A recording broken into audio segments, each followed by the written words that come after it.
Hi, so I got a new Black Series review to do here today, and this is the Droideka, the Destroyer droid from Phantom Menace. It comes in this gigantic Black Series box. This is probably one of the thickest Black Series, at least in this style of packaging I've ever seen. Let's see what we got here. He is number 4 for the Phantom Menace. And we're going to open this up and check it out and compare it to the old Power of the Jedi 6-inch scale droid that we got, over 20 years ago. So here is our Destroyer droid out of the package, and I mean, already I'm pretty impressed with it. See, I mean, there's the head. This has got to be one of the most unique Black Series figures we got, and probably the most unique one since Moloch or the Gamorrean Guard. But, I mean, Moloch more so because it had like the unileg and everything in it, but this is a completely different type of figure. So much articulation went into this. It's pretty impressive. These, like the shoulder joints, we have a ball joint there. The guns move back and forth. You can see even as you do this, the piston will move back and forth there in the elbow, which we've seen that on like 3PO figures and that before too. Plus you can move here. The head is posable. Like you can turn it and everything. I've never seen that on a Destroyer droid of any scale. Of course, there's a lot of posability that goes into this because you could transform it into the ball. Even the legs, like, check this out. You can move these back and forth, up and down, back, like, you know, around like that, plus the end of the leg, or the foot, if you will. Lots of articulation on that. It's really cool. So I'm going to start with, so this is a 6-inch Destroyer droid. Let's compare what he looks like to the old, I think it was Power of the Jedi, Big Hero Action or something like that. You can see it's a little bit smaller, but it's pretty close to the same size. There's a lot of similarities that you can see within this. It doesn't look like they reused any parts for sure, but there's a lot of things that you can see. It's like, oh yeah. I mean, it's a Destroyer droid. Not going to get too far off, but you can see we have a lot more detail.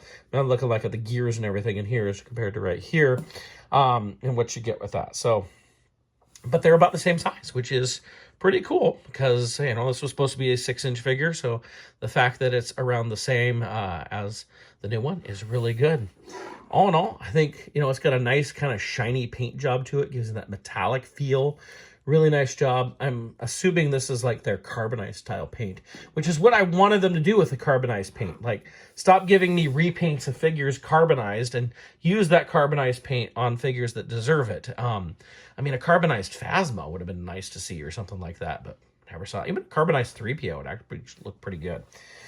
So the next thing I got to do is I got to take this guy and turn him into the ball. I mean, this is what the whole Big Hero Action looks like as a ball. I've had one as a ball and one as the droid for 20-some years now. But let's see what it takes to transform this guy into a ball, since I know you can do it. I would like to note, before I transform him into the ball, there are no instructions on how to transform him. They're not there. They don't exist. Which, you know, for a company that puts out Transformers, you'd think they'd have some sort of instructions. We all remember with our Star Wars figures, especially those who did 3 3/4-inch stuff, you'd have, sometimes within the card, there'd be a little bit of instructions on how to use something, or even go back to Rogue One 3 3/4-inch stuff. Every one of them had like a little projectile firing, and there'd be a little instruction pamphlet in each one of how to do that. But nothing on how to transform this guy. So I gotta figure it out. This is how far I got. I don't know. I've been messing with it, and why are there no instructions? Come on, Hasbro. This should have had instructions. I'm tucking things into the right spot, and, you know, I know the head's supposed to come around and kind of basically kiss his own butt. The third leg is supposed to come up to the back, like so.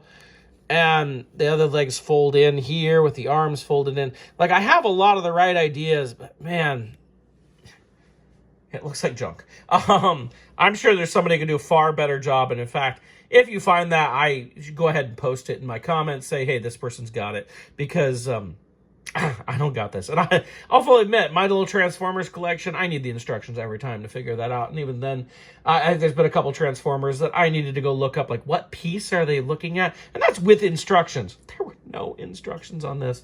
I could probably play around with it a little bit longer and maybe figure something out. I keep finding new pieces that move or something, but like this looks like a secondary piece or something that moves, but I don't know. In the end, the nice thing is by trying to transform it, you discover all sorts of things about it. I can bring it back here. Number one, there's a little piece right here.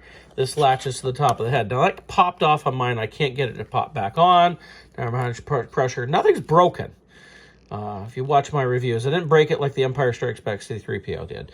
But it will not pop back on for me. Seems like it should, but it's not. But there, I noticed like the little wiring on the arms and such that is in there. So there's lots of nice little details on this droid. He's pretty cool. I mean, let's face it, I'm going to keep him in full droid mode anyway, but the engineering that went in this is super cool. I'd love to see somebody who can fully transform it because I am terrible at this, but there we go. This is our Droideka. Totally worthwhile. Huge figure, tons of engineering, lots of good details. Totally worth it. This is a deluxe figure that's worthy of being a deluxe figure for sure. So I was looking at other people's videos and stuff online to see if I could figure this out because I've been so dang busy. I've been able to getting this video done. And I discovered you could actually move the head out. You can see I've moved it all the way out, which gives it a better ball shape. However, it doesn't attach, like it doesn't stick in place or anything. So you get the ball shape, but it's not like this one where it just kind of locks in place like this old one. So you can get the ball shape, but you know, like this is still sticking out, which is weird. It feels like that should go in somewhere, and maybe I'm wrong. Like if I am, let me know. If there's something I'm missing, I'd love to hear it because this is where I got. It looks pretty good, and we're gonna go with that.